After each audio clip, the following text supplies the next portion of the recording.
Hello friends, welcome back to once again.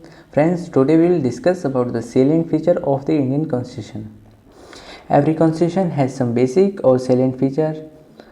It is because that every constitution tends to reflect the dominant belief and interest characteristics of society at the time of adoption of the constitution.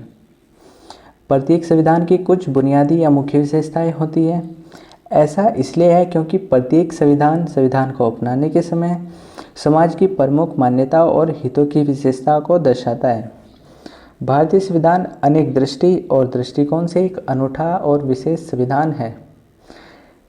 Now we will discuss one by one the salient feature of the Indian constitution. First point is sovereign democratic republic. Indian constitution is based on popular sovereignty. The preambles declare Indians to be sovereign democratic republic. Sovereign implies that India as a sovereign state is free to conduct its internal and external affairs as it deems desirable. भारतीय संविधान लोकप्रिय संप्रभुता पर आधारित है। प्रस्तावना भारतीयों को संप्रभु लोकतांत्रिक गणराज्य घोषित करती है। संप्रभुता का अर्थ है कि एक संप्रभु राज्य के रूप में भारत अपने आंतरिक और बाहरी मामलों का संचालन करने के लिए स्वतंत्र है। Now we will discuss next page. It means that India as a nation does not owe allegiance to any foreign power. It is independence in her dealing with foreign countries. She enjoy equal status in the world community with other sovereign states. इसका अर्थ है कि एक राष्ट्र के रूप में भारत किसी भी विदेशी शक्ति के प्रति निष्ठा नहीं रखता है। यह विदेशी देश के साथ उसके व्यवहार में स्वतंत्र है। The constitution of India was enacted bye a constituent assembly consist of members indirectly elected by the Indian people. Bharat के संविधान की कॉन्स्टिट्यूएंट असेंबली के सदस्यों को भारतीय लोगों द्वारा अप्रत्यक्ष रूप से चुना गया था। भारत के संविधान में भारतीय लोगों के प्रतिनिधि द्वारा संविधान में निर्धारित प्रक्रिया के अनुसार संशोधन किया जा सकता है। संविधान की प्रस्तावना में कहा गया है कि हम 26 नवंबर 1949 को अपने संसदीय क्षेत्र में भारत के संपूर्ण लोग इस कानून को अपनाते हैं और खुद को संविधान देते हैं।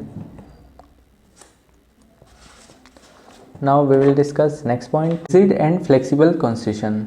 The Constitution of India is neither as rigid as the Constitution of America and Australia, nor as flexible as the Constitution of Great Britain and New Zealand.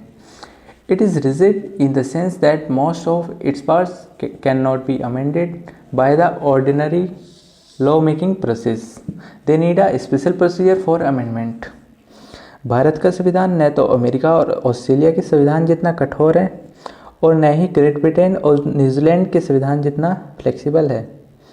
यह इस अर्थ में कठोर है कि इसके अधिकांश हिस्से सामान्य कानून बनाने की प्रक्रिया में संशोधन नहीं कर सकते। इन्हें संशोधन करने के लिए एक विशेष प्रक्रिया की आवश्यकता है। यह इसलिए है क्योंकि संवैधानिक कानून को सामान्य कानून से बेहतर माना जाता है। Indian constitution is flexible in the sense that some of its facts can be amended by ordinary law making process by parliament. भारतीय संविधान इस मामले में फ्लेक्सिबल है कि इसके कुछ तथ्य संसद द्वारा सामान्य कानून बनाने की प्रक्रिया में संशोधन किए जा सकते हैं। Certain parts of the Constitution can be amended by a simple majority in both of the houses of the Parliament. संसद के दोनों सदनों में भारतीय संविधान के कुछ हिस्सों को साधारण बहुमत से भी संशोधित किया जा सकता है। Now we will discuss next point, written and enacted constitution. The major part of the constitution is written. It contains 395 articles, 12 schedules.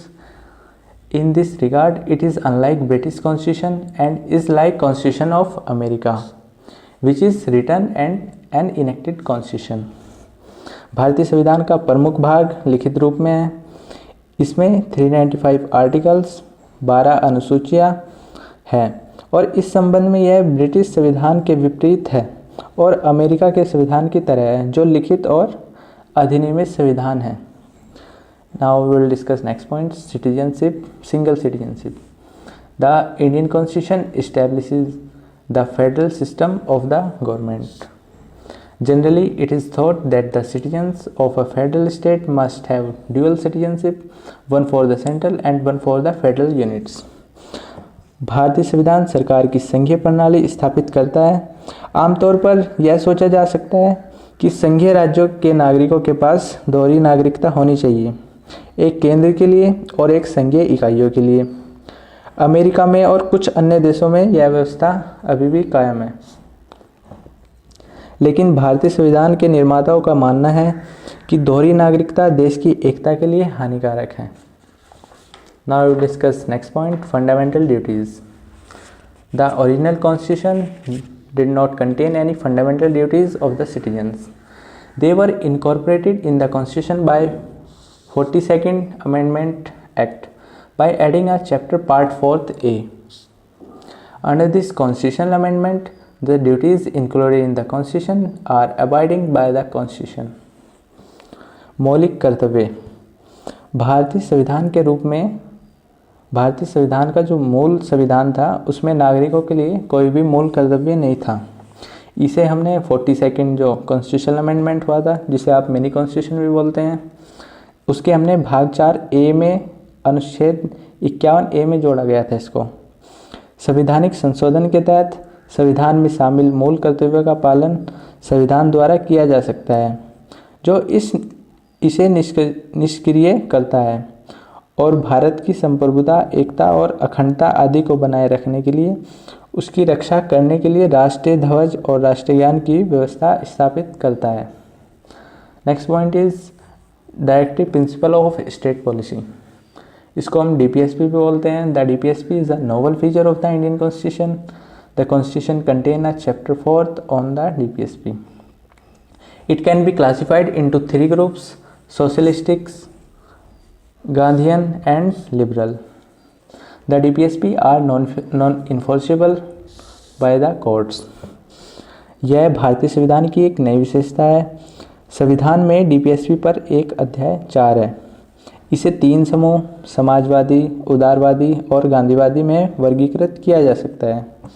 इसे न्यायालय द्वारा लागू नहीं किया जा सकता, लेकिन इन सिद्धांतों को देश के शासन में मौलिक घोषित किया गया है और कानून बनाने में इसे सिद्धांत को लागू करने के लिए राज्य का कर्तव्य होगा।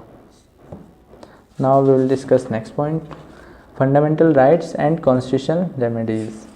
The framers of the constitution has undergone sir quarrels of the British rule and experience the need of restricting the power of the governments.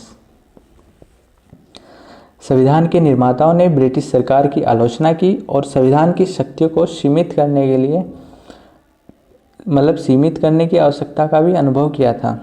इसलिए अन्य आधुनिक संविधान की तरह भारत का संविधान उसके नागरिकों या मौलिक अधिकारों की जो संख्या की पुष्टि करता है और भारतीय संविधान द्वारा दिए गए मौलिक अधिकार किसी भी अन्य संविधान में पाए गए लोगों की तुलना में अधिक विस्तृत और वास्तविक है।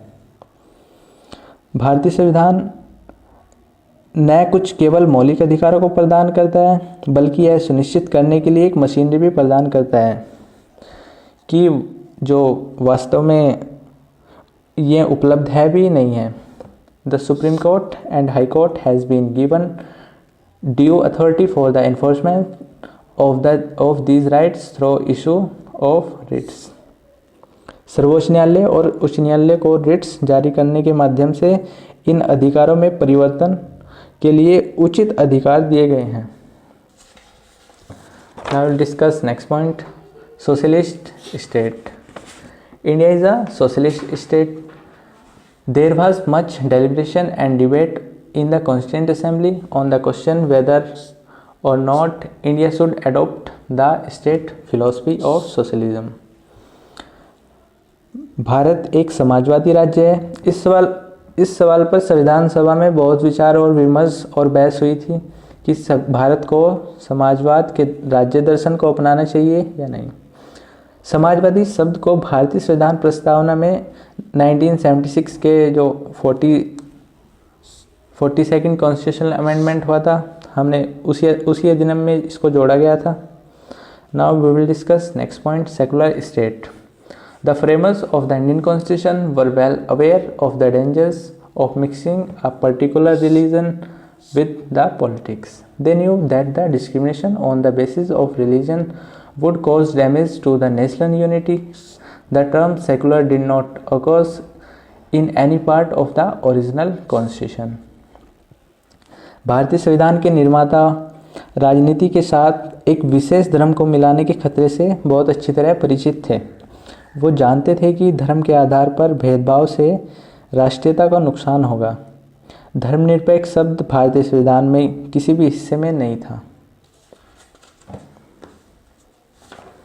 It was incorporated in the preamble by the 42nd Constitutional Amendment in 1976. By the term secular state, it is meant that the state will make no discrimination on the basis of religion. इसे हमने 42वें संविधान संशोधन अधिनियम 1976 द्वारा प्रस्तावना में जोड़ा गया था। धर्मनिरपेक्ष राज्य शब्द का अर्थ है कि राज्य धर्म के आधार पर कोई भी भेदभाव नहीं करेगा। यह किसी भी धर्म संप्रदाय के शिक्षण द्वारा अपने कार्य के निर्वहन के निर्देशन नहीं होगा। इससे भारत के सभी नागरिक धार्मिक स्वतंत्रता का आनंद लेंगे। System of one national language. In order to strengthen national unity, our constitution has declared Hindi in Devanagari script as our national language. The constitution has permitted use of English language for 15 years after the enactment of the constitution on the official of union government. राष्ट्रीय एकता को मजबूत करने के लिए हमारे संविधान ने देवनागरी लिपि में हिंदी को हमारी राष्ट्रीय भाषा घोषित किया है। संविधान ने संघ सरकार के अधिकारियों पर संविधान के लागू होने के बाद जो 15 साल के लिए अंग्रेजी भाषा का उपयोग करने की अनुमति दी थी। हालांकि संविधान कहता है कि ऐसा करने के लिए संसद 15 साल के बाद भी अंग्रेजी का उपयोग जारी रख सकती है। सो फ्रेंड्स, अभी हमने इसके जो हमारा salient feature of Indian constitution था, इसके हमने वेरियस पॉइंट को डिस्कस किया है। अगर इससे रिलेटेड आपकी कोई भी क्वेरीज रहती है तो आप कमेंट्स बॉक्स में मेंशन कर सकते हैं। Thanks for watching the video.